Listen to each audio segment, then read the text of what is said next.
जय Hind my dear guys. मैं गजेंद्र कुमार गोस्वामी आपके चैनल यूनिक स्टडी पर आपका हार्दिक अभिनंदन करता हूं। तो आज मैं जीके के कुछ क्वेश्चंस लेकर चल रहा हूं जो कि हर क्लासेस के लिए, हर कॉम्पिटिटिव एग्जाम के लिए जरूरी हैं। तो इसमें से कुछ पूछे जा सकते हैं जो कि मैं छांट कर लाया हूं। तो हम देखते हैं। पहला, पानीपत का प्रथम युद्ध, पानीपत की फर्स्ट वार कब हुई थी? पानीपत की पहली लड़ाई हुई थी 21 अप्रैल 1526 को, और यह हुई थी इब्राहिम लोदी और बाबर के बीच में, जिसमें बाबर की विजय हुई थी। पानीपत का द्वितीय युद्ध यानी पानीपत की दूसरी लड़ाई, पानीपत की दूसरी लड़ाई ये 5 नवंबर 1556 को हुई थी, और ये हुई थी अकबर और हेमचंद्र विक्रमादित्य के बीच में। इसमें हेमचंद्र विक्रमादित्य ने अकबर की हालत खराब कर दी थी, यानी अकबर को वहां से रोक दिया था। तब रास्ते में अकबर का पीछा करते हुए हेमचंद जा रहा था, और हेमचंद के आंख में किसी ने छिपकर तीर मारा और हेमचंद गिर गया। हेमचंद मूर्छित हो गया। तो हेमचंद के सर को काट के ले गए। तो यानी ये फरेब से इसमें अकबर जीता था, लेकिन हालांकि विजय किसकी हुई थी? इसमें हेमचंद की हुई थी। तीसरा युद्ध हम देखते हैं। तीसरा पानीपत का युद्ध था जो कि 14 नवंबर 1761 में हुआ था, और यह हुआ था अहमद शाह अब्दाली और सदाशिव भाई पेशवा के बीच में। सदाशिव राव भाऊ पेशवा के बीच में हुआ था। इसके अंदर अब्दाली जीते थे। नेक्स्ट है तराइन का युद्ध। तराइन का युद्ध जो कि अभी इसको तरावड़ी बोलते हैं, ये करनाल में स्थित है, यानी हरियाणा के डिस्ट्रिक्ट है करनाल, जहां पर ये स्थित है। यह युद्ध हुआ था मोहम्मद गौरी और पृथ्वीराज के बीच में, और ये 1151 से 1192 तक चला था। इसमें 18 युद्ध हुए थे, 18 लड़ाइयां लड़ी गई थी। इसके अंदर 17 लड़ाई मोहम्मद गौरी इसमें हारा था, पृथ्वीराज ने जीती थी। लेकिन हर बार पृथ्वीराज को माफ कर दिया गया था, यानी वह कान पकड़ के बोलता था कि मैं तुम्हारी काली गऊ हूं, मुझे बख्श दो। लेकिन 18वें युद्ध में एक जयचंद जो कि पृथ्वीराज का मौसेरा भाई था, उसकी गद्दारी की वजह से पृथ्वीराज हार गया, और पृथ्वीराज को मार दिया गया। तो ये लड़ाई 1191 से लेकर 1192 तक हुई थी। तीसरा, नेक्स्ट है पैगंबर मोहम्मद का जन्म।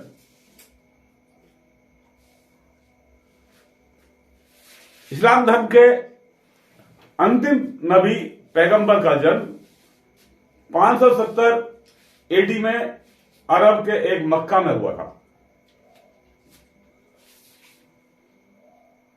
विश्व महिला बॉक्सिंग चैंपियनशिप 2023 दिल्ली के अंदर विश्व महिला बॉक्सिंग चैंपियनशिप प्ले हुई 2023 की। इसके अंदर भारत की 4 लड़कियों ने स्वर्ण पदक जीता। ये बड़े गौरव की बात है, जिनका नाम था नीतू गंगस, निखत जरीन, लवलीना बोरगोहन, सीटी बोरा। इन्होंने चारों लड़कियों ने गोल्ड मेडल लिए। प्रथम विश्व युद्ध यानी फर्स्ट वर्ल्ड वॉर, पहली वर्ल्ड वॉर ये 1914 से लेकर 1918 तक हुई, और ये वर्ल्ड वॉर 4 साल चली। इसके अंदर जो देश शामिल थे, सर्बिया, रूस, फ्रांस, ब्रिटेन, इटली, और इनके विपक्ष में थे जिनसे लड़ाई हुई थी वो थे German, Austria, Hungary, Bulgaria, autonomous empire. इसके अंदर तकरीबन 8 मिलियन मारे गए थे। द्वितीय विश्व युद्ध, दूसरा सेकेंड वर्ल्ड वॉर, ये 1939 से लेकर 1945 तक चला, यानी ये टोटल 6 साल 1 महीने ये युद्ध चला। इसके अंदर लड़ने वाले जर्मन, इटली, जापान और दूसरी तरफ थे ब्रिटेन, यूनाइटेड स्टेट, सोवियत संघ और चीन।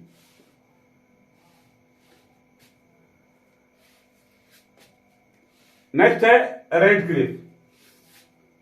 रेड क्लिफ लाइन, ये रेड क्लिफ लाइन है, ये भारत और पाक सीमा का जो नियंत्रण रेखा है उसको कहते हैं red Cliff line. Durand line, Bharat और अफगानिस्तान की नियंत्रण सीमा को कहते हैं, लेकिन अभी ये जो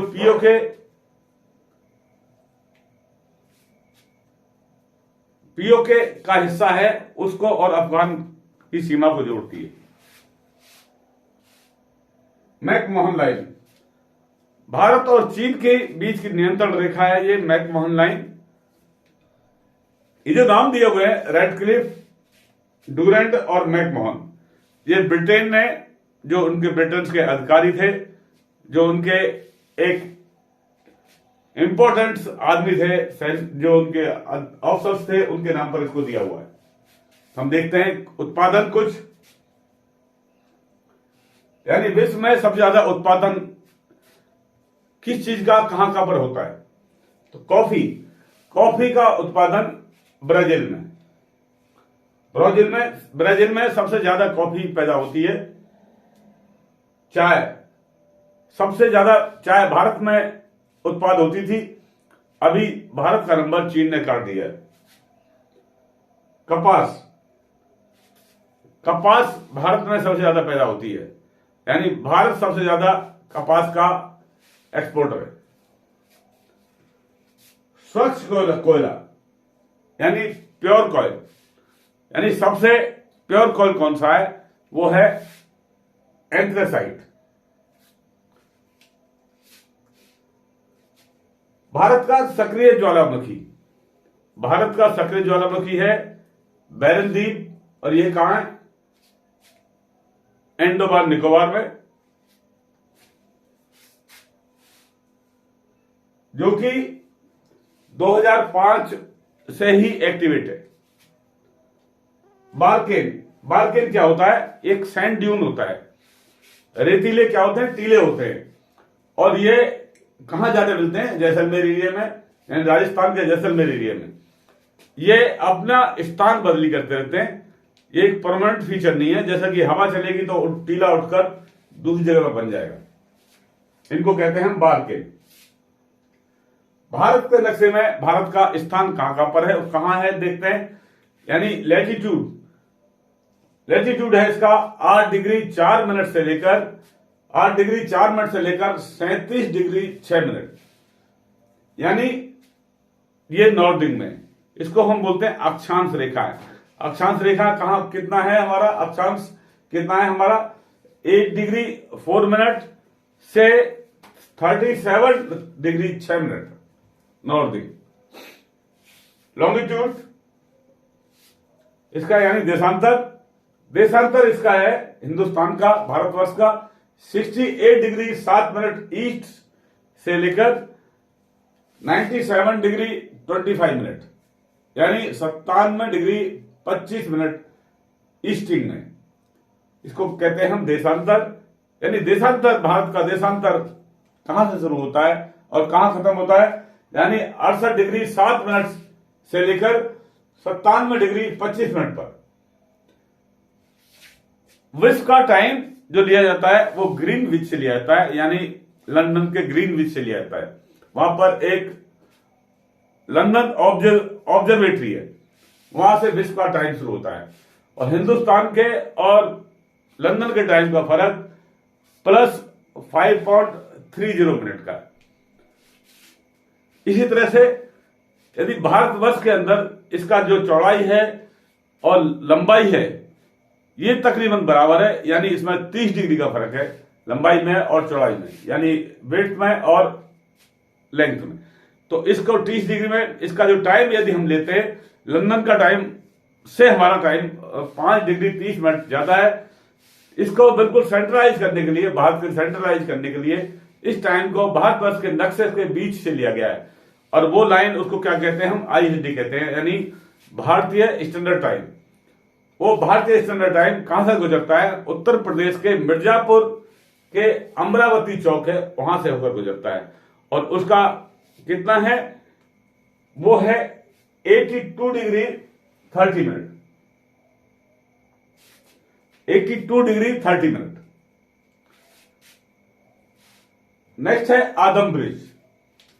आदम ब्रिज हम कहते हैं राम सेतु ब्रिज।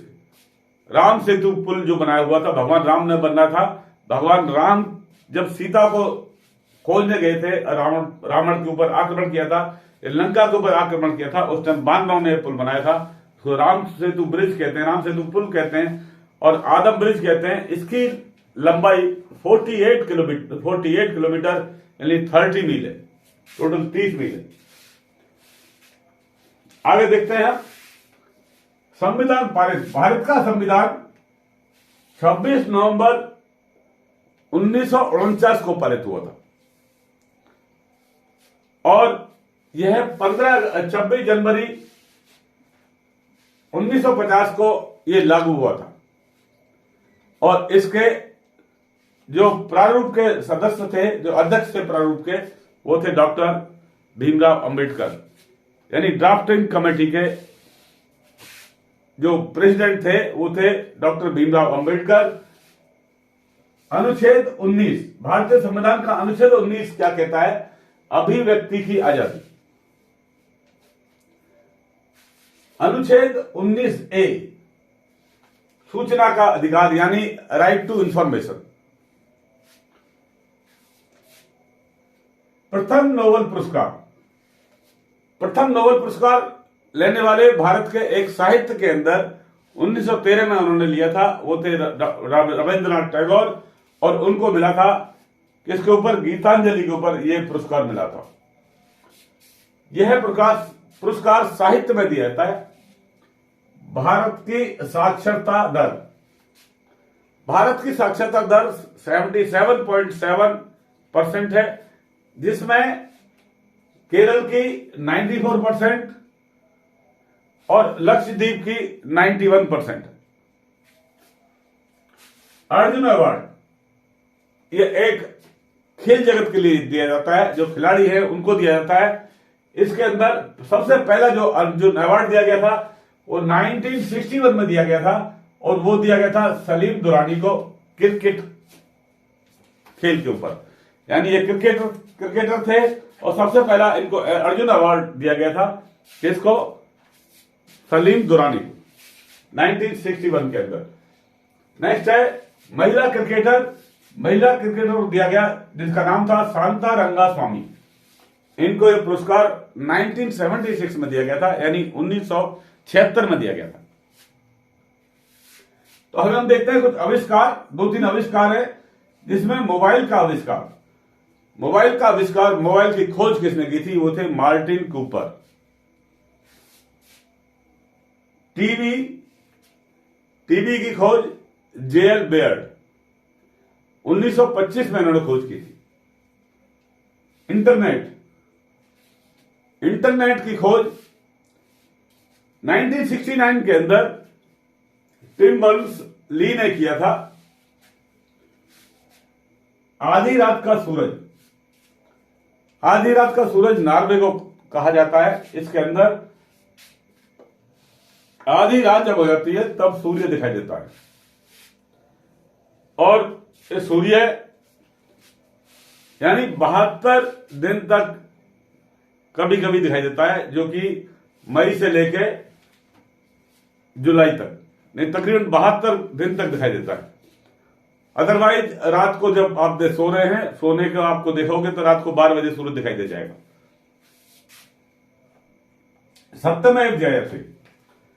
सत्यमेव जयते एक मांडुक्य उपनिषद से लिया गया है। बिहू नृत्य ये आसाम का एक नृत्य है जिसको हम कहते हैं बिहू।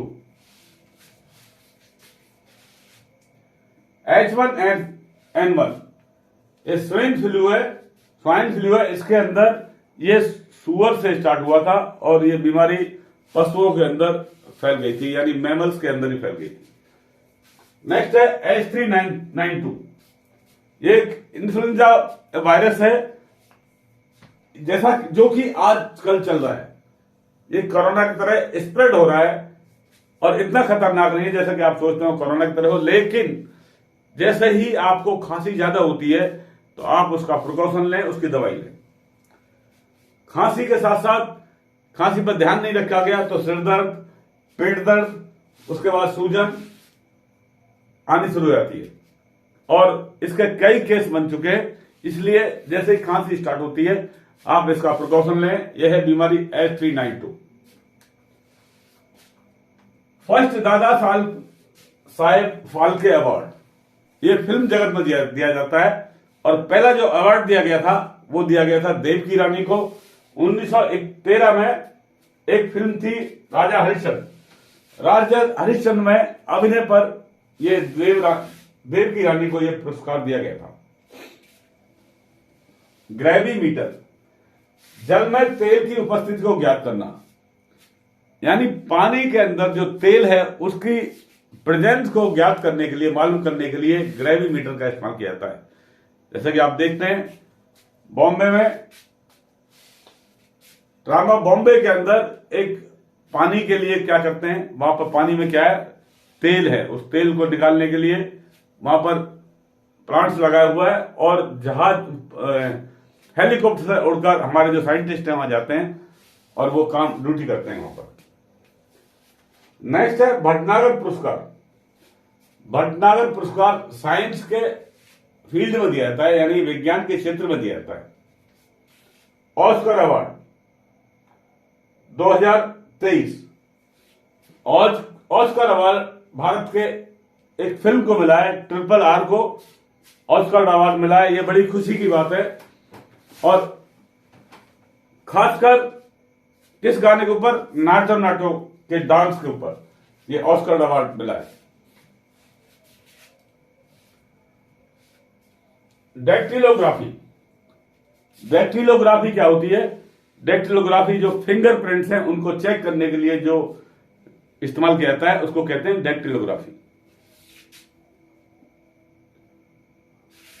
आजाद भारत के प्रथम गवर्नर जनरल, देश को आजाद होने के बाद पहले गवर्नर जनरल कौन थे? Lord Mountbatten. लेकिन आजाद होने के बाद जो देश के पहले गवर्नर जनरल बने वो थे राजा गोपालाचार्य, पहले और अंतिम, यानी फर्स्ट एंड लास्ट। उसके बाद में कोई गवर्नर जनरल की नहीं हुआ, वो पोस्ट खत्म कर दी गई। नेक्स्ट है कोशिका की खोज, यानी डिस्कवरी ऑफ सेल्स। सेल्स की खोज किसने की? सेल्स की खोज करने का श्रेय जाता है रॉबर्ट हुक को। गोल्डन परी, भारत की गोल्डन परी जिसको उड़न परी भी कहते हैं वो है पीटी ऊषा। प्रथम पद्म भूषण भारतीय खिलाड़ी किसको मिला था? वो थे विश्वनाथ आनंद, उनको चेस के अंदर पहला पद्म भूषण मिला है। विश्व का ज्यादा मूंगफली उत्पादक देश, जहां मूंगफली ज्यादा पैदा होती है विश्व में, वो है भारत। जलियांवाला बाग का कांड कब हुआ था? जलियांवाला बाग का कांड 13 अप्रैल 1919 को हुआ था। इसमें उस टाइम पर जो अंग्रेजों का अफसर था वो था जनरल डायर, जिसने आदेश दिया था, निहत्तों के ऊपर गोली चला दी गई थी, जिसके अंदर हजारियों मरे थे और हजारियों कूदकर जलियांवाला बाग के एक कुएं के अंदर कूद गए थे और उनकी हत्या, वो खत्म हो गए थे। एक बहुत ही दुखद घटना थी ये। हंसने वाली गैस, हंसने वाली गैस है नाइट्रस ऑक्साइड। अश्रु गैस, अश्रु गैस, कई अश्रु गैस हैं, लेकिन फिलहाल में सल्फर डाइऑक्साइड क्या है, ये अश्रु गैस मानते हैं हम। और इसके अलावा बहुत गैस हैं जिनसे कि आंखों से आंसू आने शुरू हो जाते हैं। नेक्स्ट है आग बुझाने वाली गैस, ये होती है कार्बन डाइऑक्साइड।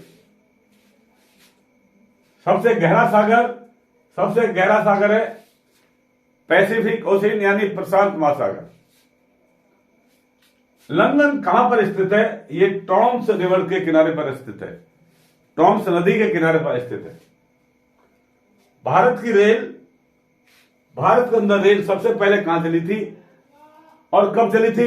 16 अप्रैल 1853 को ये रेल चली थी 3:30 पर, और ये बॉम्बे से लेकर थाने, यानी मुंबई से थाने, जो अभी बॉम्बे का क्या कर दिया गया है, मुंबई। और मुंबई किसके नाम पर? मुंबई देवी मंदिर है वहां पर, उसके नाम पर किया हुआ है। मुंबा देवी मंदिर है, उसके नाम पर बॉम्बे का मुंबई कर दिया गया है। बॉम्बे एक इंग्लिश वर्ड था, लेकिन अभी हिंदी में इसको मुंबई कर दिया गया है। इंदिरा पॉइंट कहां पर है?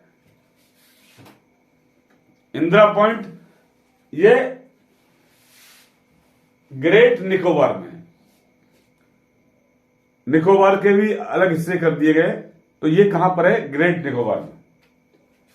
पृथ्वी का स्वर्ग यानी हेवन ऑफ द अर्थ, जो विश्व में है उसको मानते हैं हम, स्विट्जरलैंड को मानते हैं पृथ्वी का स्वर्ग, लेकिन भारत के अंदर जो पृथ्वी का स्वर्ग है उसको कहा गया है Kashmir. Height of Everest, Everest world की सबसे ऊंची पीक है, उसकी हाइट 8848.86 मीटर है। और K2 उसकी हाइट है 8611 मीटर। ट्रेन टू पाकिस्तान, ये किसने लिखा था?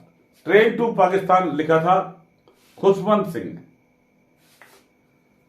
पटाखे के हरे रंग का कारण, पटाखे के रंग जो होते हैं जब छोड़ते हैं तो हरा रंग से दिखाई देता है, उसका कारण क्या है? उसके अंदर बेरियम का होना।